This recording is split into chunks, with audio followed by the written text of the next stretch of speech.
How we doing, lads? Just gonna absolutely send it today. So today we're gonna be talking about render queuing. So this is a topic that I don't have too much experience with myself. Basically pretty much none. But regardless, we'll just hop straight into it. So this is back on my little tutorial series here. So what we'll do is we'll sort of get into a quick recap for order of entities, how order of entities works, and then we'll hop into how render queue works. So basically with order of entities, of course, that's the game, or the order in which everything is processed in the game. So specifically it was used quite heavily in pseudo-nuking. Of course you need your slab bus to be rendered before your sand, after your hammer, that sort of thing. Pretty basic stuff. Rendering like your nuke at the top of your sand stack, rendering your efficient nuke at the top of the sand stack, web bus nuke at the top, pseudo nuke between the sand stack, timing it out so you're dropping it in between the shots. That's all going back to order of entities. So most cannons will be functioning, or pretty much all cannons will be functioning in some way or another to use order entities. So basically where render queuing comes in is, render queuing is a way to almost like easily separate, if you say have like 400 pieces of TNT in a block and half of it's timed like a couple of redstone ticks after everything else, render queuing is basically an easy way to split that up. So basically, since everything is ordered using order of entities, what we can do then is we can abuse that to split our TNT up. So basically, let's say we have a booster here. So that's our booster.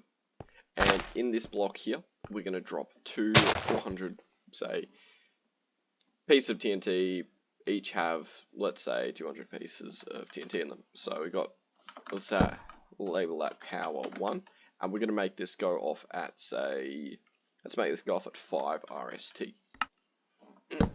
And what we'll do here is we will have power 2, and we're going to say we make this go off at 10 RST. And basically what we're going to do is we're going to say drop something in front of it. So if we have a piece of sand here, and we start dropping a piece of sand just in front of it, just like this. Now what we can do is, if we get this timed out right, we can basically abuse order of entities. So of course the first thing to get rendered first is always the thing to get, say, first thing to render is basically the first thing to move. So say if we have some TNT here rendered at 5 redstone ticks, and this booster is, say, going off at, let's make that go off at 3 or something. Basically, on the third redstone tick, what we can do is we can have a piece of sand falling from up here. Now, the reason why order of entities here is important is what we can do is we can actually time that piece of sand to fall in the way of this TNT here as at a certain point. So if we have that going off at 3, so we basically want the sand to land in the same game tick as everything's being shot forwards. So if this is going off at 3, we want the sand to be falling, solidifying at 3. Now, while it's falling, and why I specifically say falling, is you want that piece of sand there to render between your first power and your second power.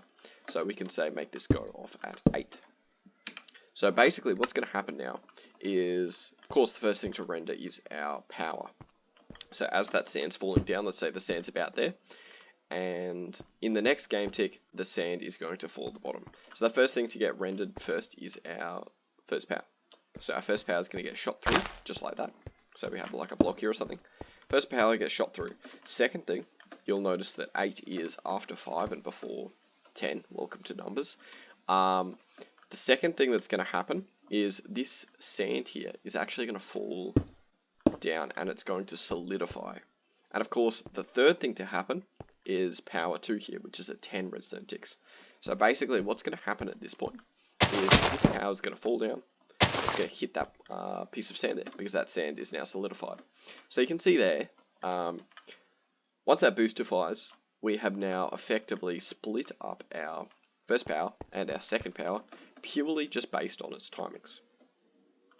So there is a lot of play you can do with this sort of setup.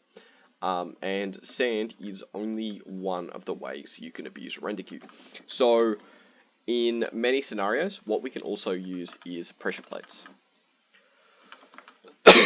Now, there's only going to be a couple of things that we can do with a pressure plate. So if we have a setup like, sort of like the sand setup there, we're going to be using this pressure plate, and we're going to be using a piece of TNT, say rendered between, just going to turn my game sound down a bit because a lot of people complain about that.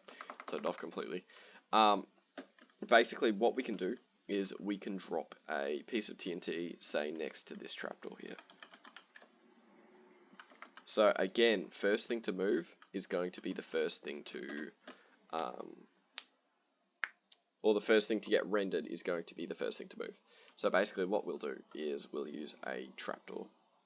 In a lot of situations, it doesn't need to be a trapdoor either. You can use a tripwire hook and string, and that will work as well.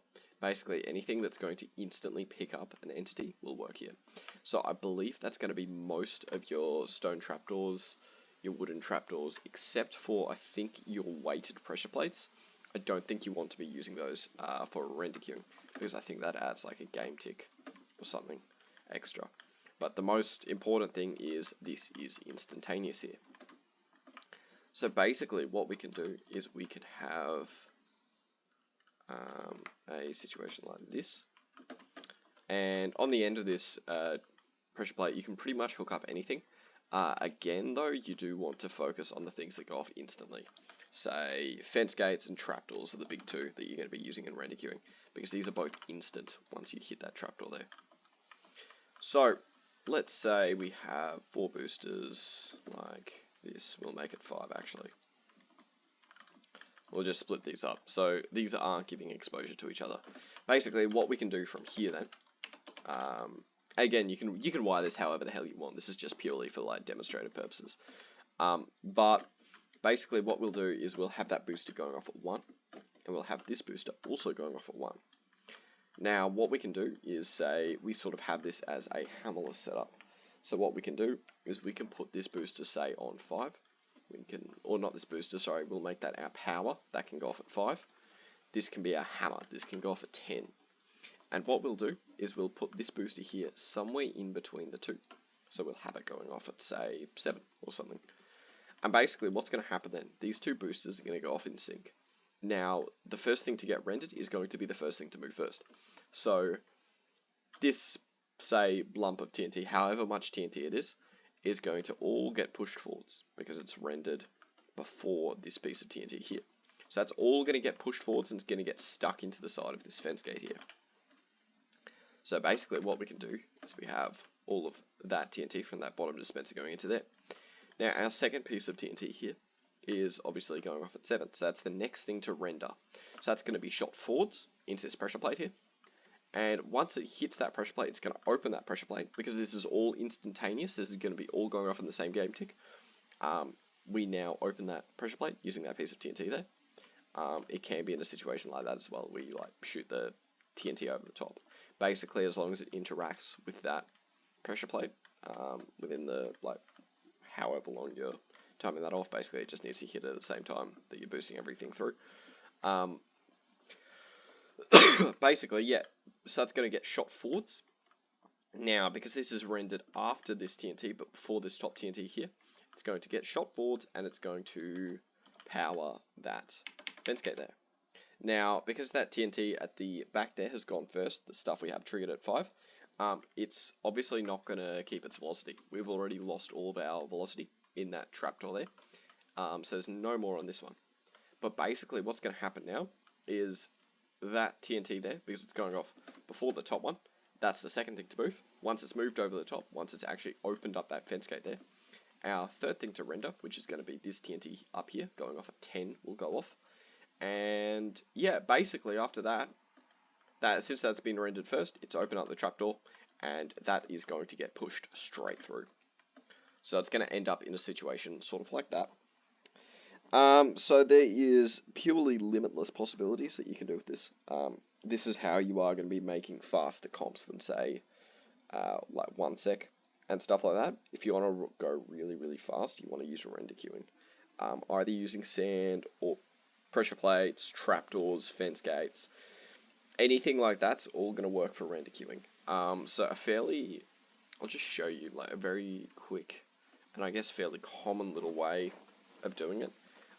Is you can do something like this. So let's say we have our sand comp here, and this is going to be our final sand booster just here. What we can do is we can have a trapdoor here. So that trapdoor is going to open and close. Actually, I'll move it just a tiny bit higher up. But basically what we can do is we can hook that up to a render queuing mechanism. So I'll just use a pressure plate. I won't really set this up too much. But let's just say we have a render queue mechanism hooked up to it. Basically, what we can then do is we can pump so much more sand through this, and we can then have that trapdoor opening and closing to only let sand that's rendered before and after a certain point through. So what I mean by that basically is, say, if we're shooting 2 shots worth of sand in here, and we want to filter them separately, say we shoot, let's get ourselves a piece of sandstone. Let's get 2 pieces of sandstone. 1, 2. And we'll just say that piece of sandstone there's like in the same block as that, whatchamacallit, actually I can't put it there. Basically what we can do here is we can abuse render queuing. So obviously, this might be a shit setup actually. How do most people set this up? I got no clue. Is that okay? Yeah, actually, yeah, that's perfect. So in this scenario here, let's say that we have sand going off at 5, and we have sand going off at, say, 1. So if we have that going off at 5, and then we have that going off at, say, 10. Basically, what we can do here is the first thing to go off will be this red sand here. So if we, say, have this booster here, and we have another booster here that goes off in sync with that booster there. So this booster here, let's just say they're both going off at 1. Basically what we can do here is we can render this TNT here before, or actually after the red sand, but we want it going off before our white sand, so we can filter that through. So we'll just have this going off again between 5 and 10, we'll just make it 7. And basically what's going to happen here is both of these boosters are going to explode. So this one's going to push that TNT forwards, this one's going to be pushing everything up. So basically, first thing to render, again, will be this sand here. So this sand's going to go up, hit that trapdoor, and go forwards, probably into your barrel or something. Now, of course, what's going to happen, because this piece of TNT here is rendered before the white sand, after the red sand, what's basically going to happen then is this piece of TNT is going to get rendered second, and it's actually going to close that trapdoor there. I just lit that piece of TNT, didn't I? Yeah. It's going to close that trapdoor at 7 redstone ticks. And basically at that point, what's going to happen is it's going to close that trapdoor, or technically open it. But yeah, so once it's got that open, you can see that it's going to hit that block. Specifically, your white sand is going to hit that block there. And because it can't go forwards, because there's that slab blocking it, then it can't go, can't continue on. So it gets shot back up, hits that trapdoor, and then stops from there. And at this point, this is moved out of the way as well, and that is gone. So now you end up in a situation like this. Say we have a new piece of sand coming through at 15. Again, we just want it to be rendered between that, so you'll just have this all hooked up to your clock, and these boosters now going off like, what, 5 redstone ticks after, if you have like a 0.5 sec auto or something. Those two now go off at 6. And then you have your render queue TNT at like, I think, 12. And again, simple as that. First thing to get rendered is that both boosters are going off at the same time. First thing to get rendered is the white sand shoots up into the barrel. Second thing to get rendered, TNT, goes forward, closes the trapdoor. Third thing to get rendered, sand, gets shot back up, hits the top, starts falling again. And then the cycle just repeats over and over and over. So yeah, that's pretty much it. This is pretty cool for hammerlesses. So the hammerless that I had here I'll probably just end up converting that into a render queue hamless, because I really can't be bothered to finish doing that, because it will basically be a carbon copy of my 1.6 sec. So I will switch into a render queue hamless for the next set of videos, just a side counter probably. And yeah, that's sort of it. If I did get anything wrong, because this isn't my area of expertise, I much prefer physical separation. If I did get anything wrong, please shoot me a message and I'll attempt to rectify it in a future video. But apart from that, hopefully you all enjoyed the video, and I'll catch you all in the next one. So peace, have a good day.